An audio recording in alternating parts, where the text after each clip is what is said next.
আসসালামু আলাইকুম। ফিরে আসলাম আরেকটা নতুন ভিডিও নিয়ে। আজকে আমরা শুরু করব নবম দশম শ্রেণীর রসায়নের সপ্তম অধ্যায়ের আমাদের পরবর্তী যে টপিক, খুবই গুরুত্বপূর্ণ টপিক, জারণ সংখ্যা নির্ণয়। তো আমরা প্রথমে টপিকের হেডিং দিব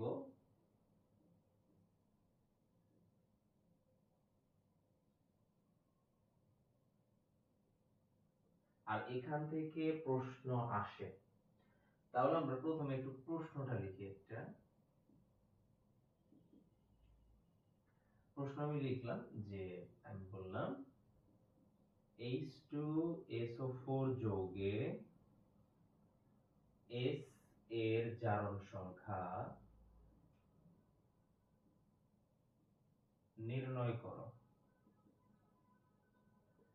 আর এটা যেহেতু 3 মার্কের একটা প্রশ্ন আসে, 1 মার্কের আসলে তো ভিন্ন ব্যাপার, 3 মার্কের আসলে সেটা আমরা কিভাবে সলভ করব সেটা একটু দেখি। প্রথমে আমরা এখানে দেওয়া আছে, একটু খেয়াল করব, S এর জারণ সংখ্যা বের করতে বলেছে। তাহলে আমাদের এখানে কি কি দেওয়া আছে দেখো, H দেওয়া আছে, O দেওয়া আছে, এগুলো দেওয়া আছে। তাহলে এখান থেকে আমরা লিখব দেওয়া আছে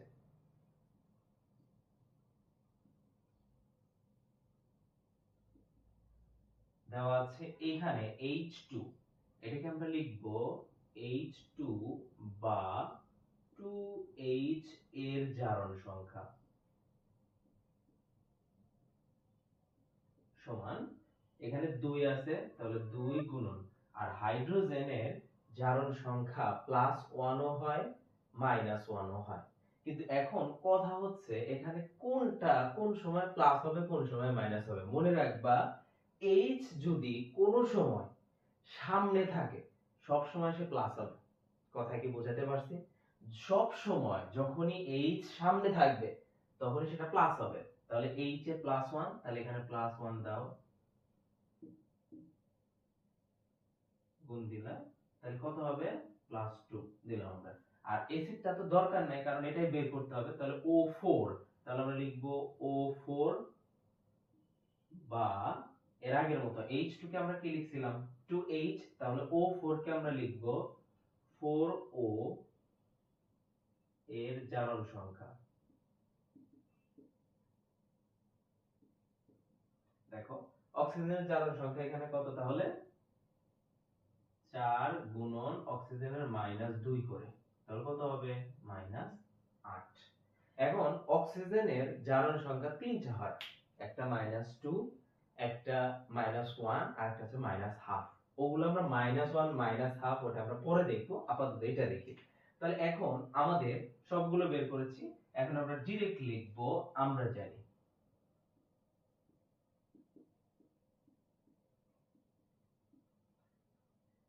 এটা আমরা জানি কি লিখবো এখানে,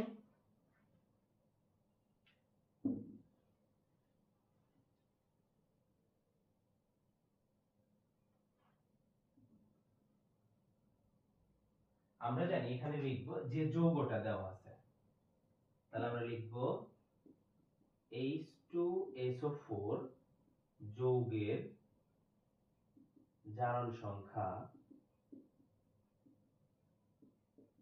দেখো এই যৌগটার মাথার উপরে কি কিছু আছে, প্লাস মাইনাস কিছু আছে? নাই। যদি না থাকে মানে 0, তাহলে এটা জারণ সংখ্যা 0। আর যদি কখনো এটার উপর -1 +1 এগুলো থাকতো তাহলে আমরা এইখানে ওটাই ব্যবহার করতাম। তাহলে এখন এখানে আমরা যা যা পেয়েছি নিচে লিখবো বা, লিখে যা যা পেয়েছি H2 কত পাইছো তুমি +2, তাহলে বসাও +2 প্লাস এসেটটা তুমি জানো না, রাখো।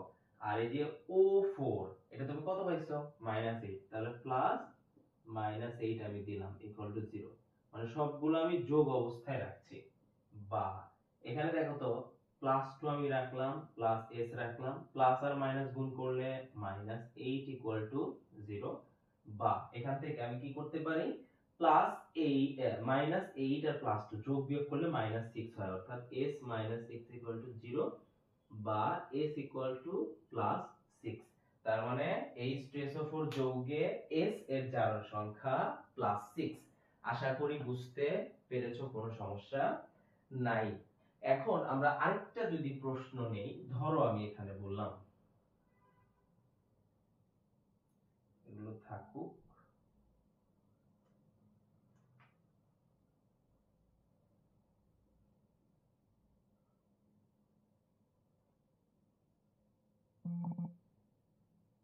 HCO3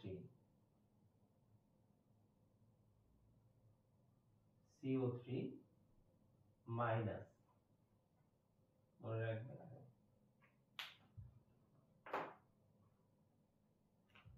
HCO3 মাইনাস যোগে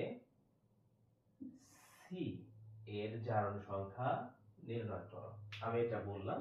তাহলে প্রথম কাজ আমাদের কি কি হবে? আলহামদুলিল্লাহ, যেটা বের করতে হবে কোনটা? সি। ওইটা ছাড়া বাকি যা যা দেওয়া আছে, যেমন দেখো এখানে এইচ দেওয়া আছে, তাহলে আমি লিখবো এইচ। এখানে তো 2h লেখার দরকার নেই, তাহলে আমি লিখবো এইচ এর জারণ সংখ্যা।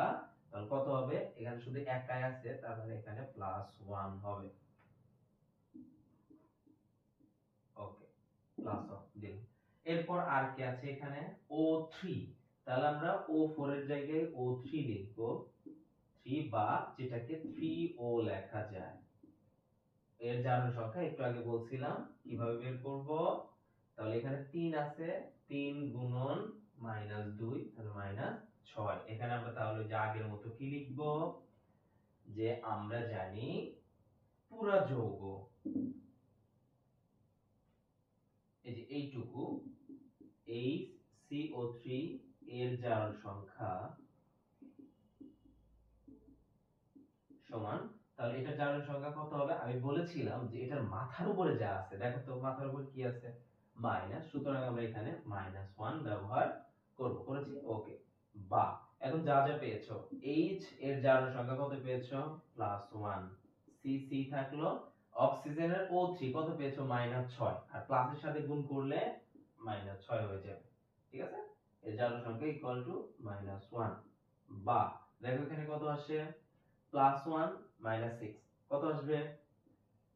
-5 ইকুয়াল টু -1। বা তাহলে এখানে আমরা একটা কাজ করি, c -5 ওই পাশে দিলে -1 +5 হয়ে যাবে। বা c ইকুয়াল টু, তাহলে এখানে +5 -1 কত হবে? +4। তাহলে কার্বনের জারণ সংখ্যা +4। তাহলে সিম্পল ভাবে আমরা কি বললাম, যদি এখানে যে যৌগটা থাকবে সেটার মাথার উপর যদি মাইনাস প্লাস থাকে, তাহলে লিখবো ওই পুরো যৌগের জারণ সংখ্যা -1 0 যা যা আছে যা থাকবে। আর যদি এটার উপর কিছু না থাকে তাহলে লিখবো জারণ সংখ্যা 0। আশা করি জারণ সংখ্যা বুঝতে পেরেছো। এখন কয়েকটা জারণ সংখ্যা মনে রাখলেই তুমি তার আগে আমি একটা বিষয় বলে দিই, যদি এমসিকিউ এর জন্য আসে, এত তো করার টাইম নেই, এটা হচ্ছে একটা 3 মার্কের প্রশ্ন সলভ করলাম আমরা। যদি এমসিকিউ বলে, ধরো তোমাকে বললো H2SO4 যৌগে S এর জারণ সংখ্যা নির্ণয় করো, তাহলে আমরা কি করব? যেহেতু এটা বের করব, এটা আমাদের আলোচনার বিষয় না। আমাদের আলোচনার বিষয় হচ্ছে এইটা এটা। তাহলে যে প্রথমে বসছে তার মাথার উপরে প্লাস দিবা, দিছো। যে পরে বসছে তার মাথার উপরে মাইনাস দিছো। এখানে হাইড্রোজেনের জারণ সংখ্যা কত? 1 করে, তাহলে 2 দিয়ে গুণ করলে 2। আর অক্সিজেন এর জারণ সংখ্যা 2, মানে মাইনাস তো দিয়েছি অলরেডি 2, তাহলে 2 এর সাথে 4 গুণ করলে -8, তাহলে +2 আর -8 যোগ করলে কত হবে? -6। কিন্তু এখানে জারণ সংখ্যা হবে +6। যখন আমরা এমসিকিউ করব, এটার মাথার উপরে যা আসবে ওটার চিহ্নটা শুধু আমরা ঘুরিয়ে দেব, আর কিছু না। যেমন এই যে আমরা এখানে করলাম, দেখো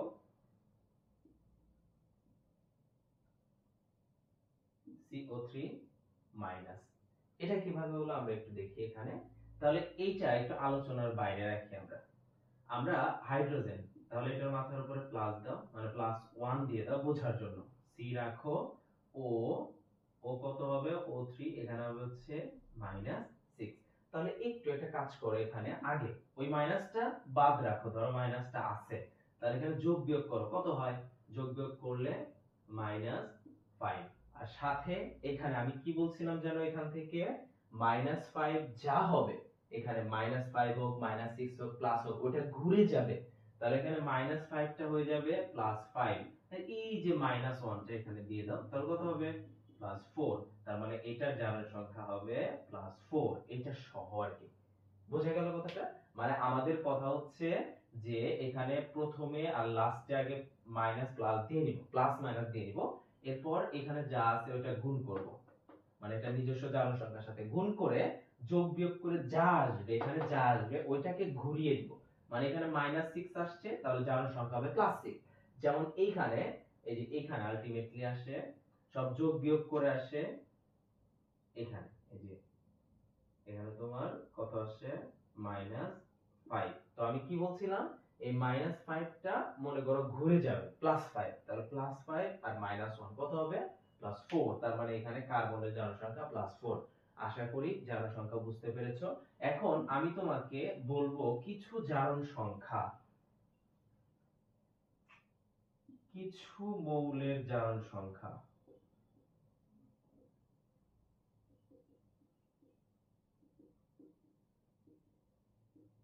তাহলে এখানে কি কি হতে পারে আমরা একটু তাকাই।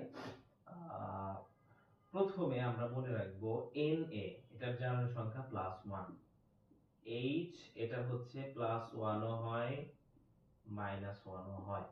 আচ্ছা, এরপর হচ্ছে পটাশিয়াম, এটা হচ্ছে +1।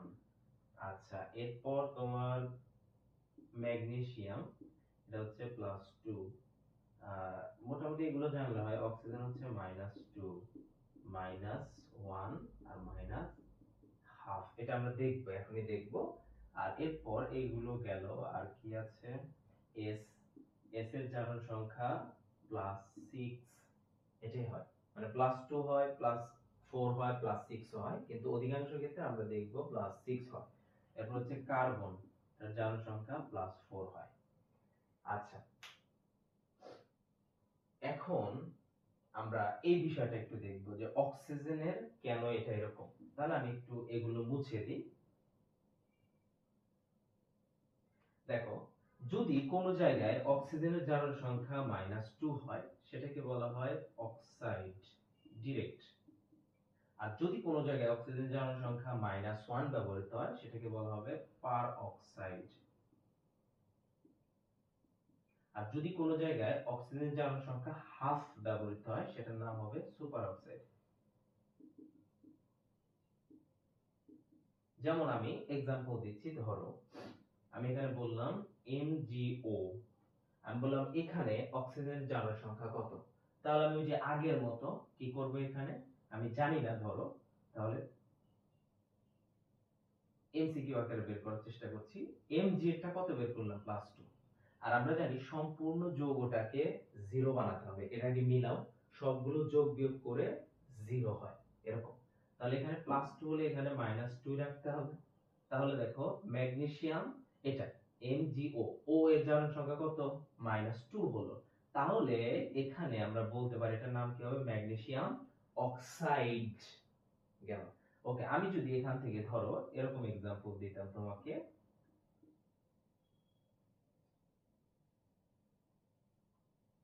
NaO, তাহলে একটু তাকাও এখানে, Na এটার জারণ সংখ্যা একটু আগে বের করেছি +1, আর যেহেতু পুরাটা মিলে 0 বানাতে হবে, তাহলে এখানে আমি কি দিব, -1। তাহলে দেখো তো অক্সিজেনের জারণ সংখ্যা কত হলো, -1। তাহলে কি বলেছিলাম, -1 থাকলে পার অক্সাইড, তাহলে আমি এটার নাম কি বলবো, সোডিয়াম পার অক্সাইড। কথা কি ক্লিয়ার? ওকে। আর এখানে আমি যদি এরকম ব্যবহার করতাম, ধরো K2O, তাহলে আমরা একটা কাজ করি এখানে, ও sorry sorry sorry sorry, KO2 আমি যদি এটা ব্যবহার করতাম, তাহলে এখানে কি হয়, পটাশিয়াম আমরা জানি +1, তাহলে সম্পূর্ণ যৌগ মিলে বানাতে হবে তোমার 0, তাহলে এখানে আমি -1 অটো দিয়ে দিলাম। তাহলে একটু তাকাও এখানে, O2 দুইটা মিলে -1, তাহলে আমি এটা কি এরকম লিখতে পারি, একটু তাকাও তো, O2 বা 2O -1, মানে যেটা আছে ওইটা। তাহলে আমি এখানে O এই দুইটা গুণ আছে ওর সাথে, ওই পাশে গেলে কি হয়ে যাবে, ভাগ হয়ে যাবে। দেখো তো এখানে অক্সিজেনের জারণ সংখ্যা কত আসছে, -1/2, তার মানে এটার নাম হবে পটাশিয়াম সুপার অক্সাইড। কথা কি বুঝতে পেরেছো? জারণ সংখ্যা নিয়ে আশা করি কোনো প্রবলেম নাই। নেক্সট ক্লাসে আমরা জারণ বিজারণ করব, এই অধ্যায়ের মোস্ট ইম্পর্টেন্ট টপিক। তার আগে একটু বলে দিই, আমি ইউটিউবে একটু পরে একটা আমার ক্লাস রুটিন দিয়ে দিব, অর্থাৎ এখন থেকে আমি 7, 8 এগুলো ক্লাসও নিব, পাশাপাশি কেমিস্ট্রি তো আছেই। মানে সাপ্তাহিক একেক দিন একেক ক্লাস থাকবে। আর ইউটিউবে প্লেলিস্ট করা থাকবে, যার যখন যেটা দরকার সেটা দেখে নেবে। আমি 7, 8 ইনশাআল্লাহ ম্যাথ দিয়ে শুরু করব, তারপরে যদি ম্যাথের পর যদি আরো কিছু দরকার পড়ে আমরা বিজ্ঞান ইনশাআল্লাহ করব। তো আজকে এতটুকুই। অনেকদিন পর ভিডিও দিলাম, আসলে ব্যস্ত ছিলাম ঈদের কারণে, এই কারণে ভিডিও দেওয়া হয়নি। ইনশাআল্লাহ এখন থেকে আবার রেগুলার আপলোড হবে। আল্লাহ হাফেজ।